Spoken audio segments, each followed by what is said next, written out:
Buenas noches, bienvenidos a Día 1. Alejandra, buenas noches. Ray, Paco, ¿cómo estás? Alejandra.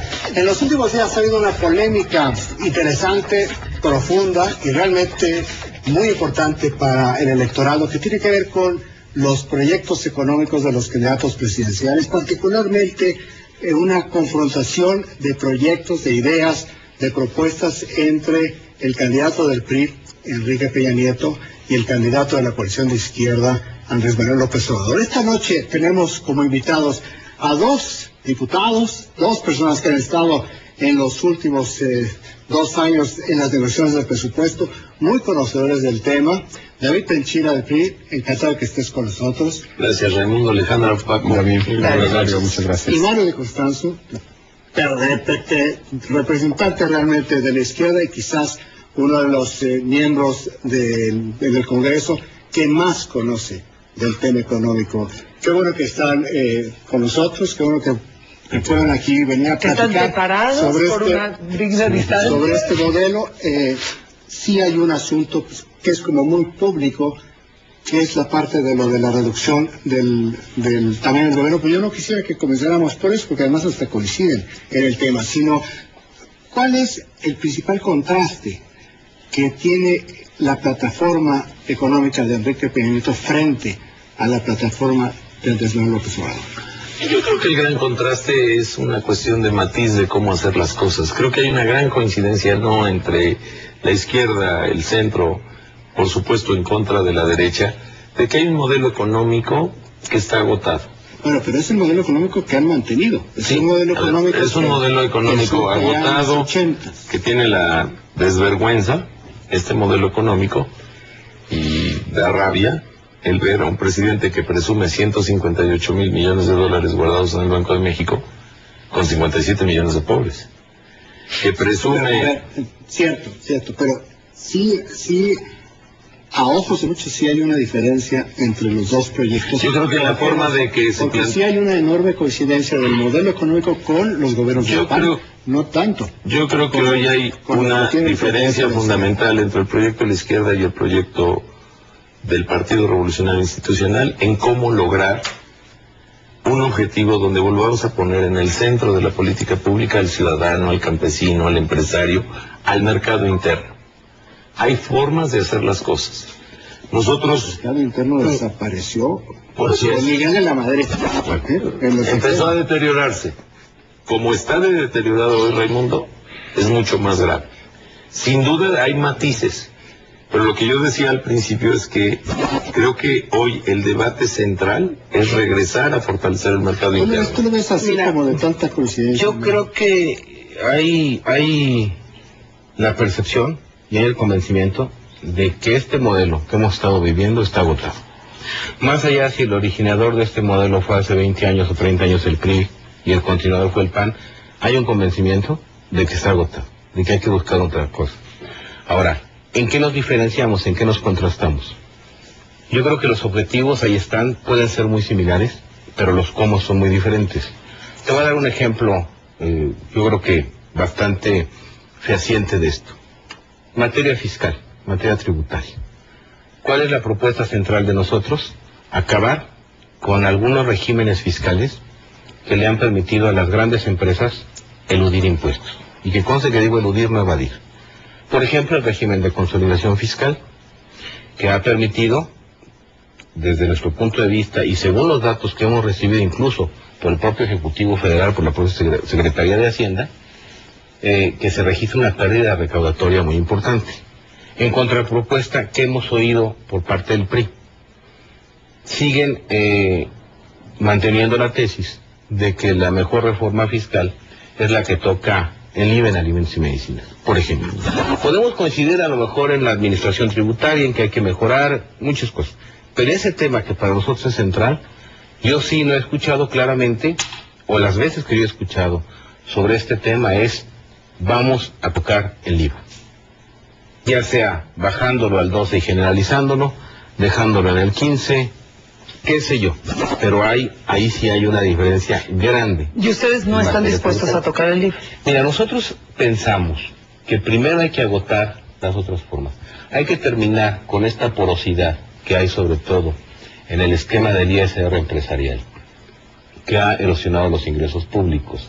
Aplicar una política de austeridad presupuestaria y luego ver con esto si te alcanza o no. Nuestros cálculos nos dicen que sí nos alcanza. Perdón, es que siguiendo la línea de Ray, yo creo que hay una parte del público, pero la verdad es que la mitad de nuestro trabajo en términos de estimación electoral tiene que ver con que los mercados se movieron a partir de la posibilidad de que la izquierda pudiera llegar al poder. No, es una mentira. Digamos, la preocupación, no hablo de verdad, o sea, la cantidad de gente que nos está hablando, los que tenemos mediciones electorales, hay algo aquí, más allá de sus coincidencias, allá afuera, a ver, nada más déjame decir da la algo. impresión de que la gente está viendo dos proyectos muy distintos. Déjame decir algo. Yo creo que esa tesis ha de ser del PAN, que está muy preocupado. Yo creo que el asunto es que no está matizado. No es de que el peso se devaluó. Me refiero a la preocupación. Afuera no coinciden. O sea, pero llevo 2 semanas en esto. Escuchando argumentos todo el tiempo de qué va a pasar, porque los ven como dos opciones muy, muy distintas. Digo, qué bueno que coinciden, qué bueno que... La gradualidad del modelo económico, el ritmo y la gradualidad del cambio del modelo económico tiene que ser cuidadoso.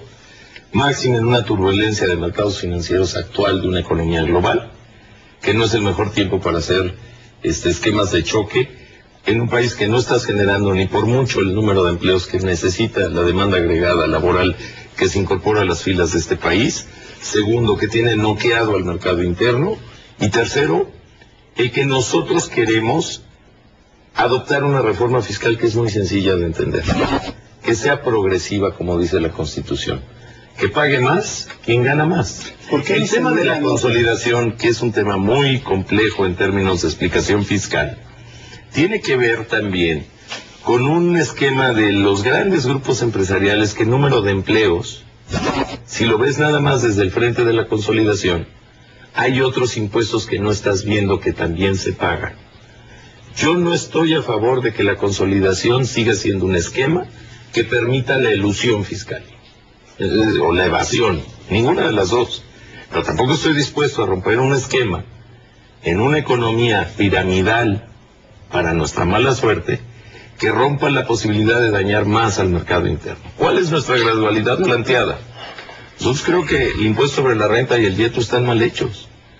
Hoy tienes 2 impuestos a la renta. En términos contables, de hecho, todavía está pendiente que Estados Unidos determine si es legal el IETU o no en las transacciones internacionales. Ahí tenemos un problema en la doble tributación. Por la doble tributación. Vayamos por un solo ICR, vayamos por un impuesto al consumo que pueda paulatinamente generalizarse en la medida que fortalezcas al mercado interno. A ver, tienes que llevar a eso algún día. Es un tema de ritmo. Más allá de pelearnos si las cifras salen o no. A ver, ¿por qué no volteamos el pastel? Queremos que baje la luz, queremos más becas para estudiantes, queremos un esquema de salud.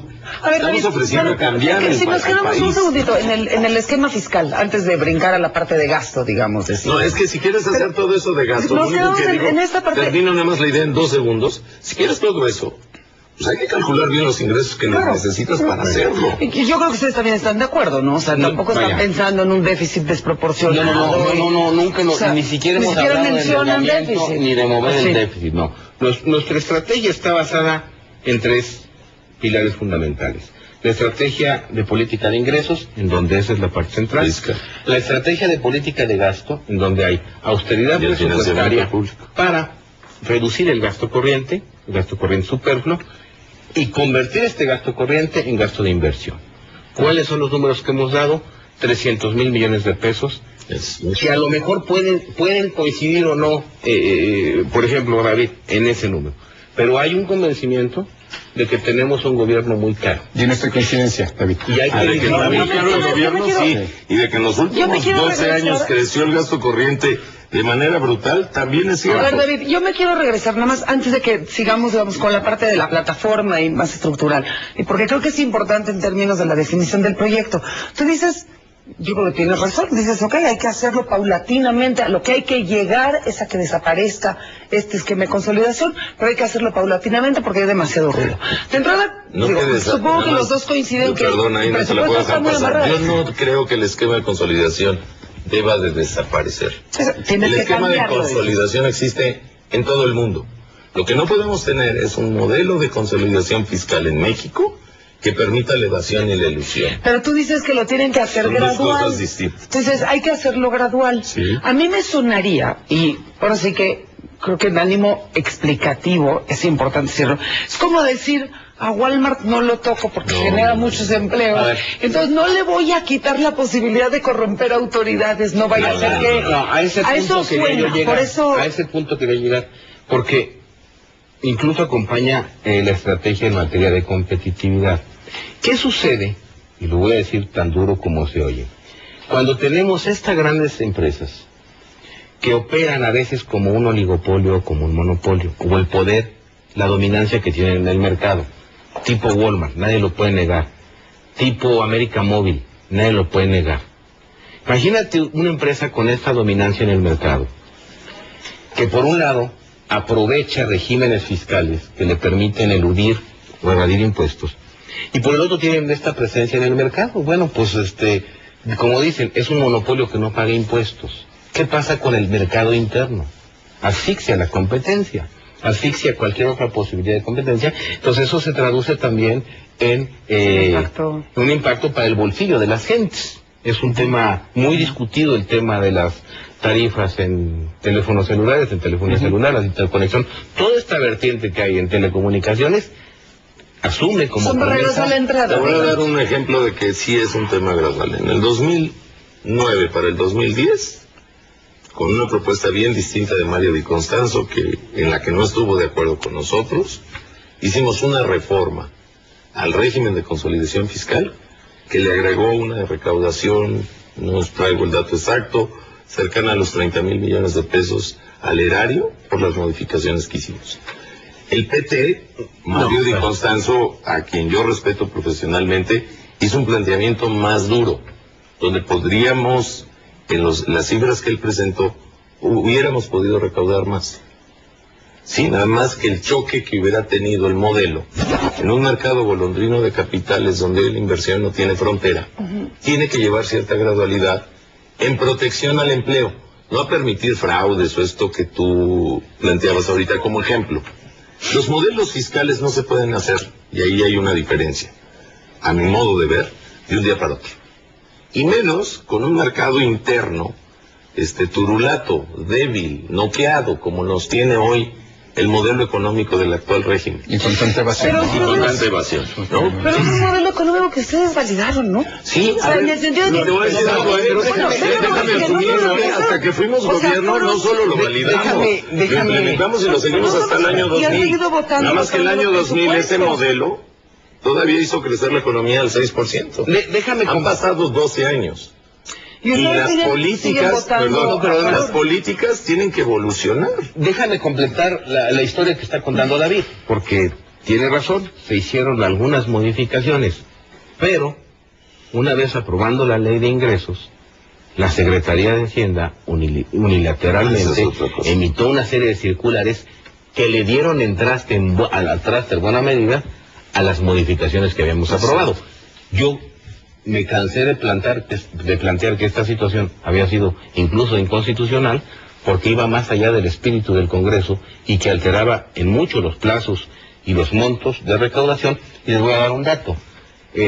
Esta práctica que se refleja en la recaudación y en los impuestos, en los llamados impuestos diferidos de las empresas, en 2006 los impuestos diferidos de 30 grandes empresas, que no es por satanizar a las empresas.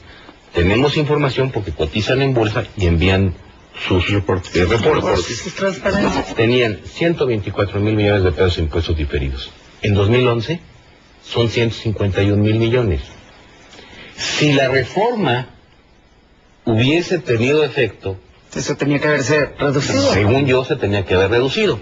Y no se redujo, ha aumentado. ¿Cuál es la diferencia fundamental en términos fiscales, por ponerlo? O sea, ¿cuál es la diferencia? Digo, porque yo sé de la consolidación y otra vez allá afuera no los ven tan amigables. O sea, ven dos opciones totalmente distintas. De entrada, impuestos.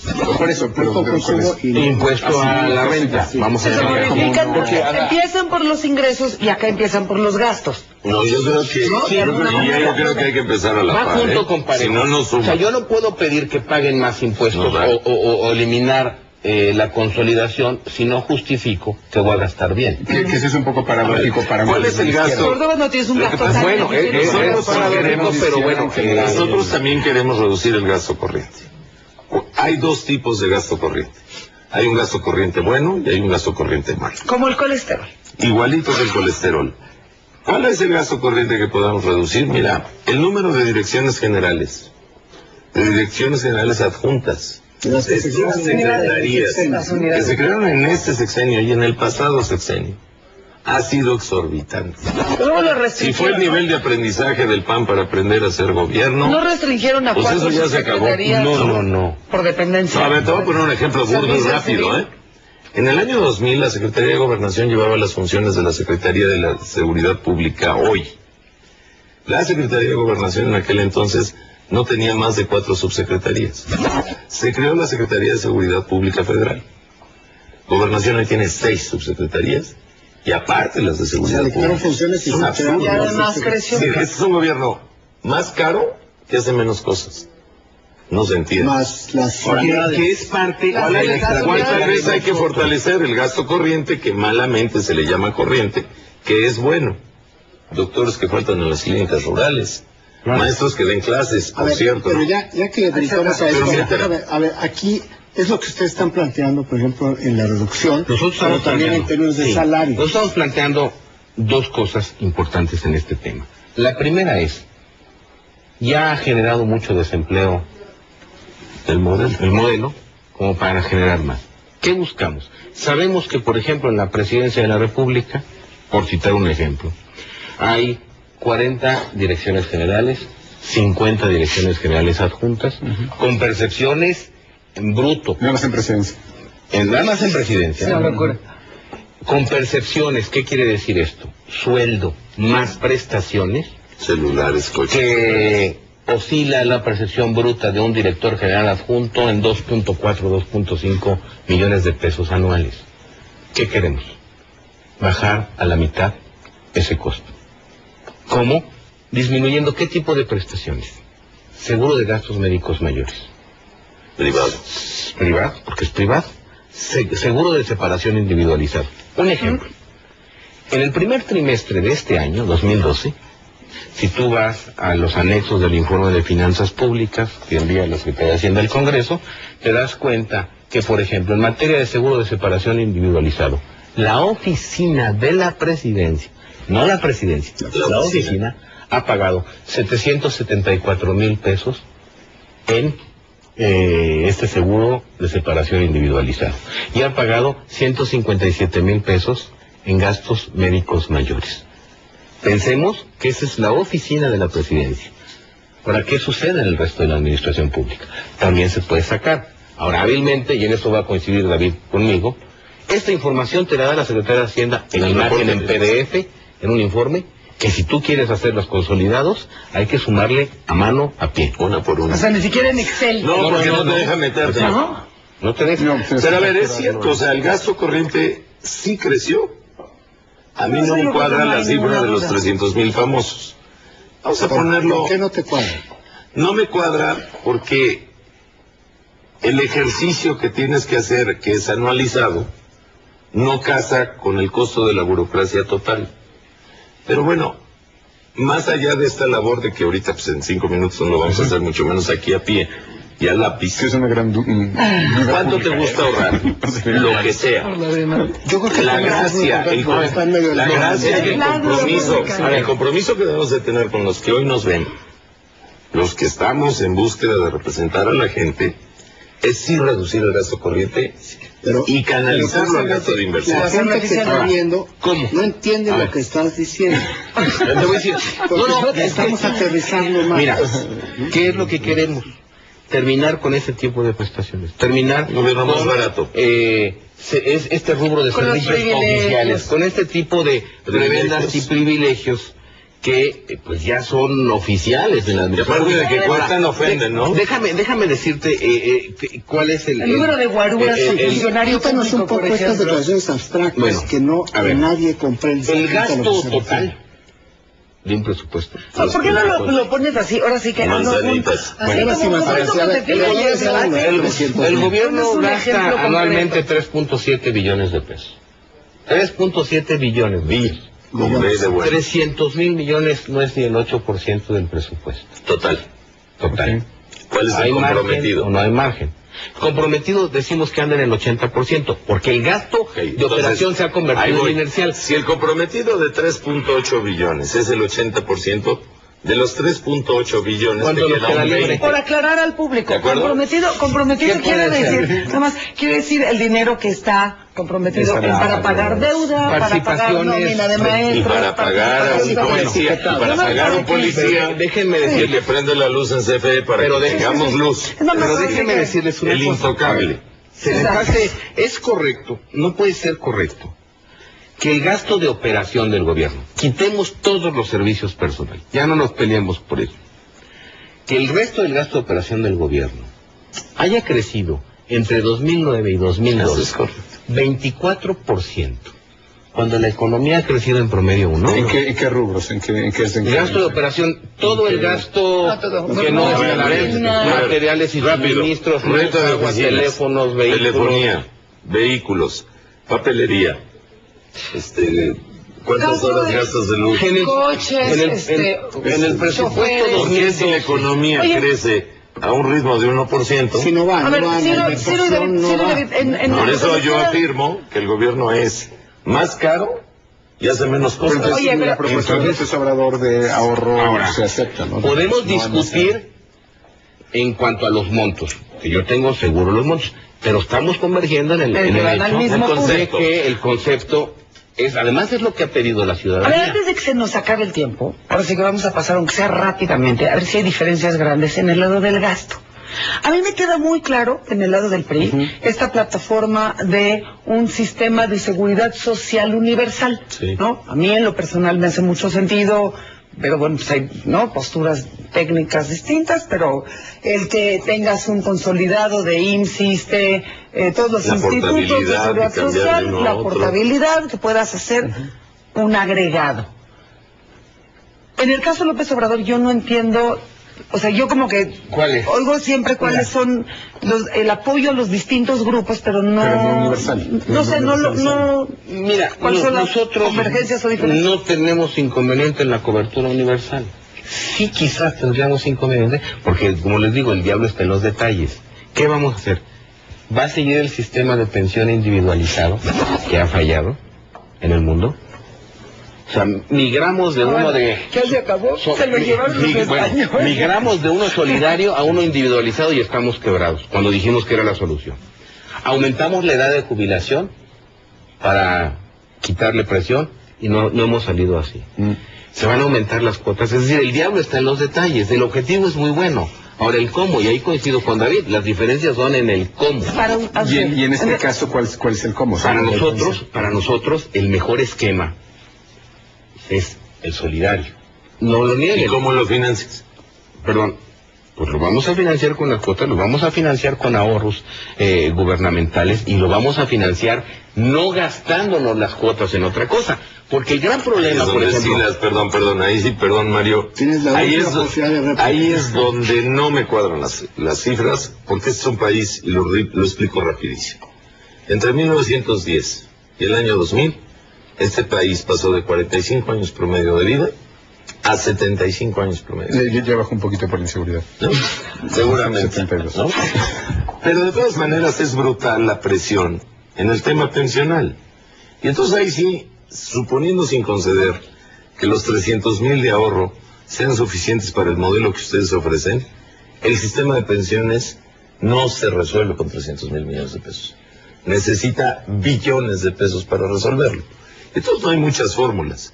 O revisamos la edad pensional, o hacemos un plan financiero que vaya más allá de la austeridad, que comparto y lo sabes, el concepto de hacer un gobierno más barato más eficaz y más eficiente, o las finanzas no dan. Y la gente tiene que trabajar Tampoco más. se vale pensar que con una burocracia austera, recortando la mitad los salarios, etcétera, vamos a resolver el problema pensional. Y poniéndolos a trabajar. Y poniéndolos a trabajar para que contribuyan. El programa... Me encantaría que diera, pero no da. El programa habla de tres grandes fuentes, ¿no? La parte fiscal, la parte de austeridad, reforma fiscal. y la parte, bueno, vamos a buscar cómo derogar el régimen de consolidación fiscal, y la parte de eficiencia del gobierno y combate a la corrupción, que se han señalado la potencialidad de obtener, de liberar, de generar un espacio presupuestario de 300,000 millones de pesos. Sobre el tema pensionario en particular, pues sabemos que es un tema de billones de pesos, pero a mí lo que me preocupa es que si estábamos en el solidario y la respuesta del individual y no salió. El individual, yo creo que resiste modelos de cambio. Ahí está la CONSAR, faltan los modelos de pensión de las universidades públicas, que nunca se habla de ellos. Está el problema del IMSS, de las entidades. Lamentablemente se nos acabó. Pero el 2 de julio era absolutamente normal en un tema tan profundo. Y yo sigo pensando que el público piensa que tiene muchas cosas. Muchísimas gracias. Muchísimas gracias, Mario, por haber estado con nosotros. Y no se pierda para esta semana que entra, el lunes, que arranca la cumbre del G20 en